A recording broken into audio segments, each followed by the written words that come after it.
and welcome to the Craft Beer Corner. For today's beer review, we are jumping into the final bottle of the 2021 releases of Gigantic Brewing Company's Massive. This is the final bottle that I got from Tavour last year. This one is the one they call Añejo Mezcal. Clocks in at 14.3% ABV. It is, of course, their barrel-aged barley wines. And just as with the others, this specifically does use more than just Añejo Mezcal. This also uses Highland Scotch and Islay Scotch. And if you recall from the one that was labeled Islay Scotch, it had this exact same barrel lineup.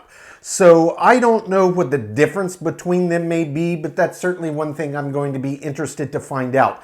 My guess is maybe that they left this specific one in the Mezcal barrels longer than the Islay Scotch in the one that they labeled Islay version, but since it's got the exact same barrels, I think it's going to be interesting to compare and contrast. So, label art, it's got that same kind of pinata goat boy looking thing on the cover. Not much else to talk about. It's got the green label that says Añejo Mezcal 2021. So I'm just going to peel that off the side.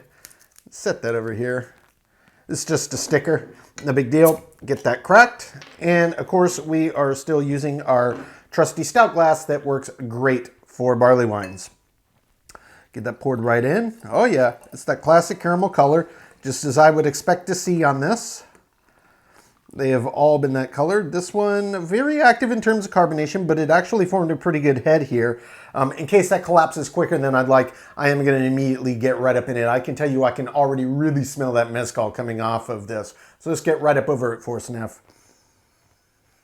Okay, yeah. So you can smell that there is definite Scotch barrel added in here, but for sure this leans very heavily, very heavily into that mezcal barrel. You can really smell it. It's quite pungent. Just as with the others, you still get a good bit of information out of the classic barley wine itself. So I'm picking up caramel and toffee and molasses notes, as well as kind of cobbler-esque fruit, you know, type in there. So it's definitely strong on fig and prune and plum and apricot, at least to my nose. So I'm expecting we're going to have a lot of classic underlying barley wine character traits in the flavor profile as well. Visually, yep, this is right in that smack in that middle of the classic caramel color. Head did settle down, but it does still have a nice little pad floating on top. I can see it is still very active in carbonation. It's rushing all off the sides of the glass, so it is what it is, but this one did okay. Let's just jump right in for sip number one.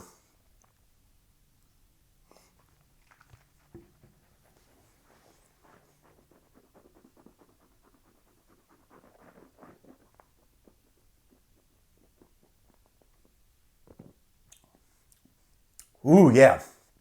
That's another big beer. Big beer.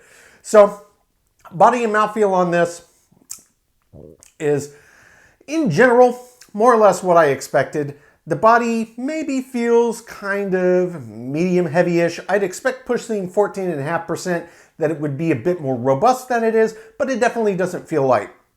In terms of the mouthfeel, you can really feel the resistance. The mouthfeel on this is exactly what I expected to get.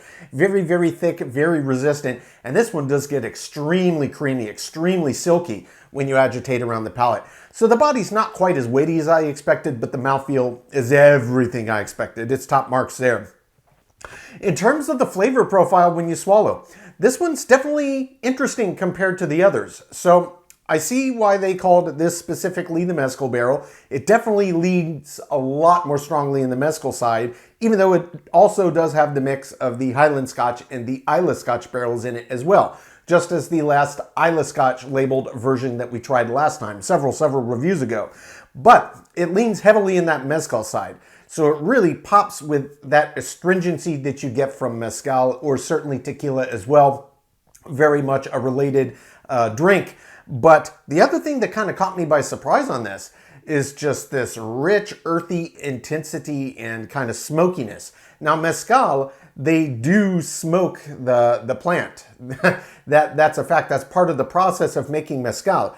You don't always get that kind of pungency out of it. So there's an element of this that is leaning stronger into kind of a Islay type kind of character trait. But this is mezcal, so it's to be expected. However, It is definitely not coming from the Islay side because it doesn't taste peaty at all. There's no suggestion of smoked malt that was smoked via peat. This definitely tastes smoky from the mezcal side. So it's not the Islay that's overriding it. It's truly coming straight from the mezcal. And what that does is it gives this underlying richness and earthiness and obviously a little smoky back to it. But the other thing that it does is it really drives out this intensity of bitters that I have not gotten out of any of these other gigantic massive lines. So this one's got a very unique flavor profile compared to the others. Even though it's using similar kind of setup and form and function, the way that they did it, leaning more heavily on the specific barrel across the iteration, really makes a big difference in the end result in the glass. So a lot of information to process here. I'm going to jump back in for a second sip, let everything re-intensify. We'll pick apart the flavor profile again, make sure I didn't miss anything. Then we'll talk about the balance and the finish. Take two.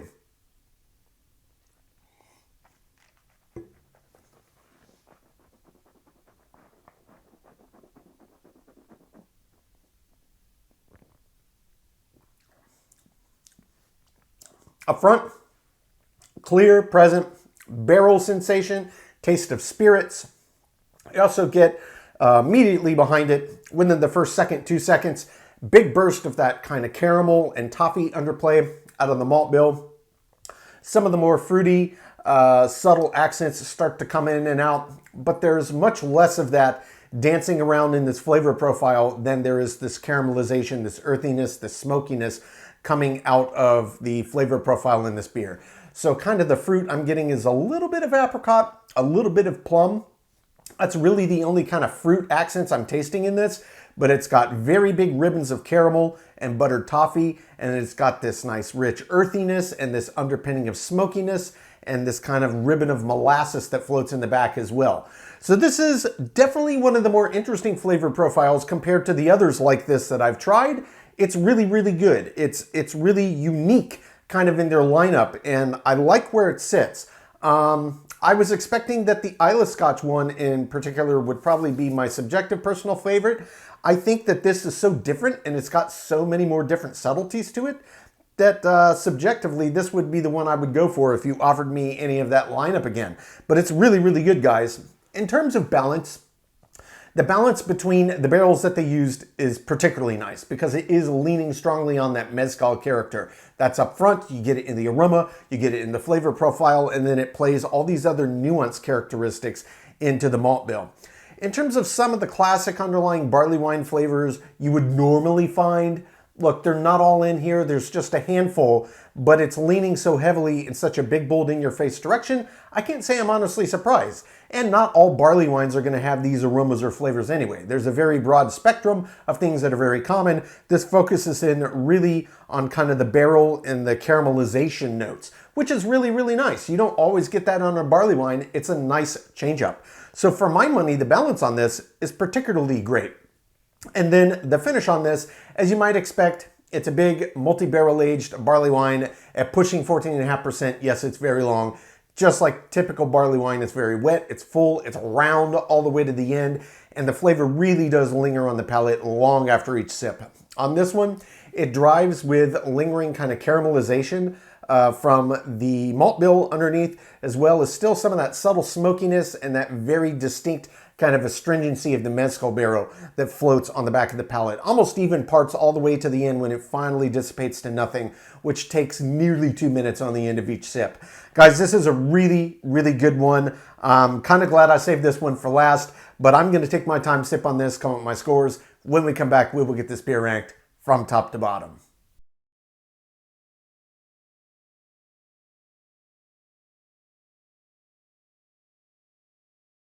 All right, now that we've gotten to enjoy this beer, we're going to get it ranked. This was Gigantic Brewing Company's 2021 release of their massive barley wine. This specifically was the one that they called Añejo Mezcal as the main barrel aged. 14.3% on this one, though as with the Islay Scotch barrel aged version I tried several weeks ago, maybe in January at some point, I forget. But regardless, this specific beer was brewed with the exact same combination of barrels. Añejo Mezcal, Islay Scotch, and Highland Scotch. It just focused more dominantly on the mezcal barrel and was quite evident. Gigantic is based, of course, in Portland, Oregon. So, while I was not drawing a direct comparison throughout my comments on this beer, after I did come up with my scores on this one, I did catch that this nearly mimicked the Islay Scotch barrel-aged version that I did a couple months ago. And indeed, only one category on here that deviated, but one of them was the exact same. So 2 total categories on this beer. I did not give a perfect score. And the first is the exact same that was on the Islay Scotch barrel variant, and that's the body. The body on this beer was above average, but it wasn't quite as intensely weighty as you would expect for a barley wine in this ABV range. And this one I did give a 7 out of 10, which actually is the exact same score I gave the Islay barrel-aged variant. But this had a second category that did not get a perfect score, which is in contrary to the last version. And the second category on this one was the head and retention.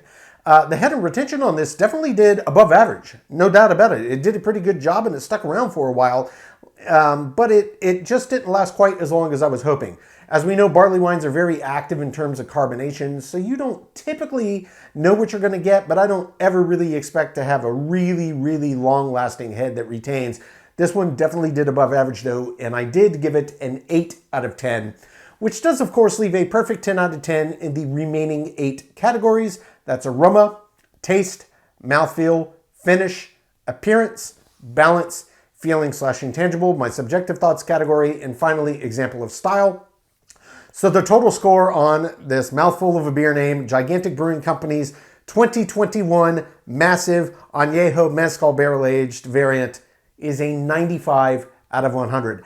Guys, this was another just top barley wine. I absolutely loved it. I've had many of these Gigantic Brewing different barrel-aged variants over the years. This 2021 release cluster I purchased from Tavour a little over a year ago was the most recent for me. I absolutely loved it. These age well. They're very high ABV. You could literally age these for years. This one, subjectively, was my favorite of the bunch. No question about it.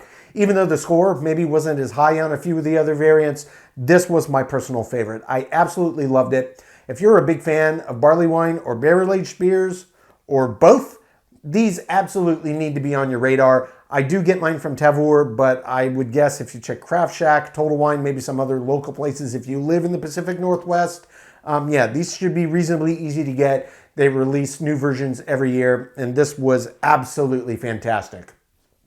Folks, that is today's review. As always, I do sincerely appreciate you tuning in today.